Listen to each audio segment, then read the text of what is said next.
Encore une question sur ces aspects historiques, Éric Zemmour. C'est Greg sur l'Instagram de TF1 Info qui vous demande si vous êtes président, reconnaîtrez-vous le génocide vendéen pendant la Révolution française?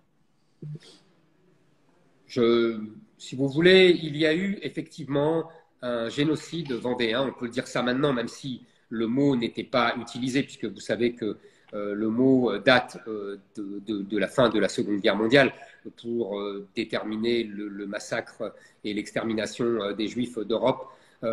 C'est là que le mot a été inventé. Mais il y a d'autres génocides, évidemment. Il y a le génocide arménien. Et on peut dire, vu les travaux d'un historien que je connais bien, Reynald Secher, qui a démontré qu'il y avait une véritable intention du comité de salut public d'exterminer les femmes, les enfants des Vendéens, qu'il y a eu un génocide vendéen. Donc il n'y aurait rien de choquant à le reconnaître. Mais c'est un terme que vous employez Tout à aujourd'hui, qui fait. vous paraît Aujourd'hui, approprié. oui, j'ai évolué là-dessus parce que je ne le savais pas. Je ne pensais pas que ce fût à ce point. Je pensais que c'était, comme on nous l'avait appris à l'école, une guerre civile et des massacres réciproques.